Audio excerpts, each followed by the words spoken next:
اللہ کے نام سے شروع جو بڑا مہربان ہمیشہ مہربانیاں فرمانے والا ہے۔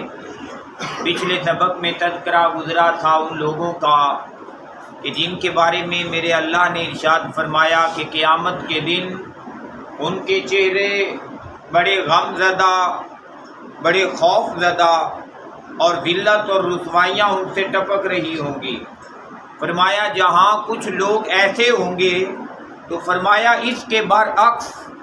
وجوہ، بہت سے چہرے ایسے بھی ہوں گے یومئذ، اس قیامت کے دن، ناعمہ، جو بڑے حشاش بشاش ہوں گے، جو بڑے تر و تازہ ہوں گے، جن سے خوشی کے آثار ٹپک رہے ہوں گے۔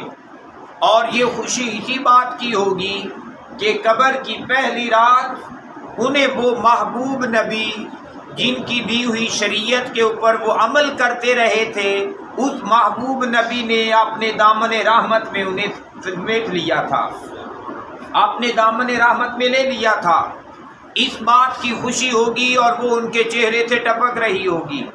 اور جب وہ حشر کے میدان میں پہنچیں گے تو دیکھیں گے کہ جس اللہ کے احکام کے اوپر انہوں نے عمل کیا، جس اللہ کے احکام کو مانا،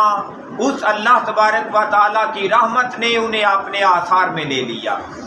تو فرمایا اس بات کی وجہ سے ان کے چہرے تر و تازہ ہوں گے۔ پھر ارشاد فرمایا میرے اللہ نے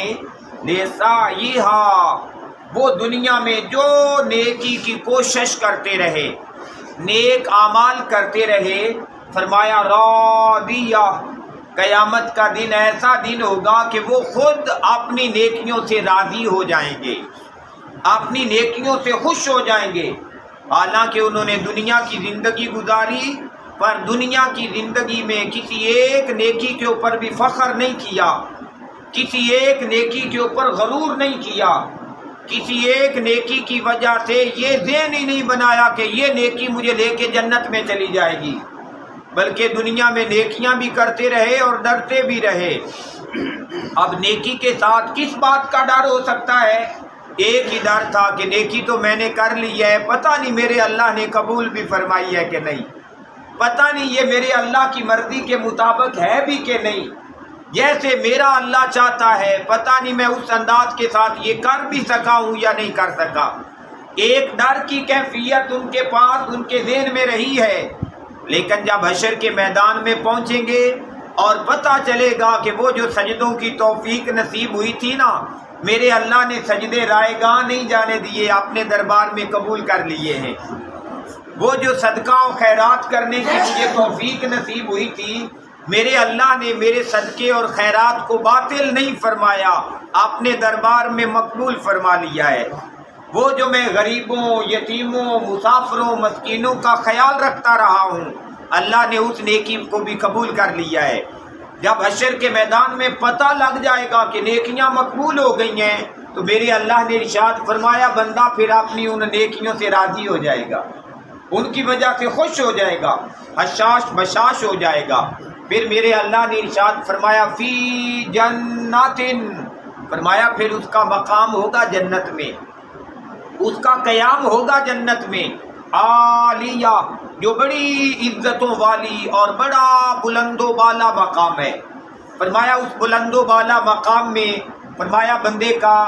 قیام ہوگا، اور جو جنت میں پہنچ گیا فرمایا لا تسمعوا، وہ ہرگز نہیں سنے گا، وہ وہاں نہیں سنے گا، فیہا، اس جنت میں، لاغیہ، کوئی بیہودہ بات۔ جیسے دنیا کی زندگی میں بعض جاہل لوگ تھے جو ان کے ساتھ الجھ پڑتے تھے، کبھی گالم گلوچ کر دیتے تھے، کبھی ان کی غیبتیں کر دیتے، کبھی ان کی چغلیاں کر دیتے، کبھی ایسے ہی اضافی باتیں کر دیتے۔ تو فرمایا وہ جب جنت میں پہنچیں گے تو پھر ایسی کوئی لغو بات وہاں نہیں سنیں گے، کوئی ادھر لغو بات کرے گا ہی نہیں۔ لوگ اللہ کے ذکر میں مصروف رہیں گے، اللہ کا ذکر ہوگا، اور لوگ جو ہیں وہ ہمیشہ مطلب کی بات ایک دوسرے کے ساتھ کریں گے، مطلب سے ہٹ کے کوئی کسی سے بات نہیں کرے گا۔ پھر ارشاد فرمایا فیہا، اور یہ نیک بخت بندہ جب جنت میں پہنچ جائے گا، جو دنیا کی زندگی میں اللہ اور اس کے رسول کے احکام کے مطابق زندگی گزارتا رہا ہے۔ اور یہ بات یاد رکھیے گا کہ بندہ زندگی کے کسی بھی حصے میں ہو،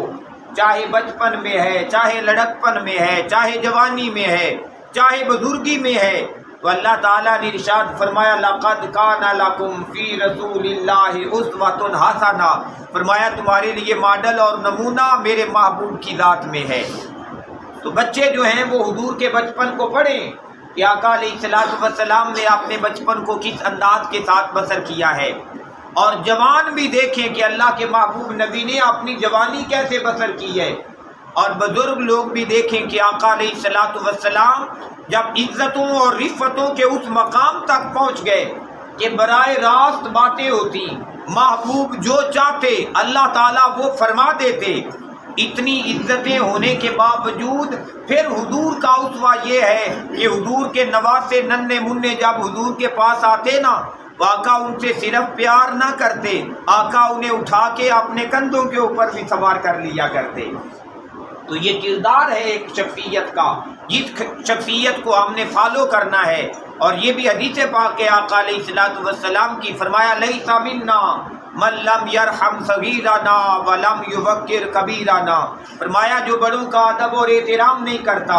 اس کا بھی اسلام کے ساتھ تعلق نہیں ہے، کیونکہ یہ تعلیم اسلام کی ہے ہی نہیں۔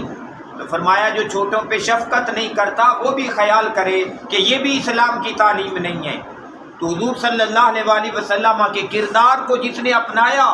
وہ پھر جنت میں جا پہنچے گا۔ تو جو جنت میں جا پہنچا تو فرمایا اس جنت میں عینن، پھر چشمے ہوں گے جاریہ، جن کا پانی ہمیشہ جاری رہے گا، جو ہمیشہ جاری رہنے والے ہوں گے، فیہا، اور اس جنت میں سررن، ارشاد فرمایا میرے اللہ نے کہ تخت لگے ہوں گے، اس میں تخت لگے ہوں گے مرفوعہ، بہت اونچے اونچے، انتہائی خوبصورت، انتہائی حسین اور انتہائی جمیل اور انتہائی آرام دہ ہوں گے۔ ایسے آرام دہ ہوں گے کہ اگر کسی بندے نے دنیا کی زندگی کا لمحہ لمحہ مصیبتوں میں پریشانیوں میں بسر کیا ہوگا، جب ایک بار وہاں بیٹھ جائے گا دنیا کی پریشانیاں بھول جائے گا۔ ایسے انعامات والے مقام ہوں گے۔ پھر ارشاد فرمایا وَأَكْوَابٌ، اور فرمایا وہ آب کھورے، وہ گلاس، وہ جام جو ہیں موضوعہ، وہ بڑی ترتیب کے ساتھ رکھے ہوں گے۔ جو غلام ہوں گے، جو نوکر چاکر ہوں گے، جو اہل جنت کے خادم لوگ ہوں گے، فرمایا وہ خادم لوگ جو ان کے لیے برتن لگائیں گے نا وہ بڑی ترتیب کے ساتھ رکھیں گے اہل جنت کے لیے۔ پھر ارشاد فرمایا وَنَمَارِقُ، اور اس جنت کے اندر جو گدے لگائے جائیں گے مصفوفہ، فرمایا وہ بھی بڑی ترتیب سے ایک دوسرے کے ساتھ جوڑ کے لگائے جائیں گے، تو ترتیب سے لگے ہوں گے۔ وَزَرَابِيُّ، اور جنتی قالین، جنتی غلیچے جو ہیں مبثوثہ، میرے اللہ نے ارشاد فرمایا انتہائی نرم اور انتہائی خوبصورت، وہ بھی ایک خوبصورت ترتیب کے ساتھ ان کے لیے بچھائے جائیں گے اور جنت کے اندر بچھے ہوں گے۔ یہ تمام تر نعمتیں میرے اللہ نے اپنے بندوں کے لیے اس دنیا میں بیان کر دی ہیں، اور بیان کرنے کا یقیناً ایک مطلب یہ بھی ہے کہ بندے میں ذوق پیدا ہو، بندے میں شوق پیدا ہو کہ وہ اس دنیا میں رہتے ہوئے اپنے زندگی کا لمحہ لمحہ اس جنت کے حصول کے لیے بھی اگر بسر کر رہا ہے تو یہ بھی بہت بڑا انعام ہے۔ مفسرین کرام فرماتے ہیں کہ اگر کوئی بندہ جہنم سے بچ گیا اور جنت میں داخل ہو گیا تو یہ بہت بڑی کامیابی اور کامرانی ہے بندے کے لیے۔ اللہ تعالیٰ سے دعا ہے کہ میرا اللہ اس دنیا کی زندگی کو اہل جنت اور ابرار لوگوں کی زندگی کی طرح بسر کرنے کی توفیق عطا فرمائے۔ اللہم صلی علی سیدنا مولانا محمد، اللہم صلی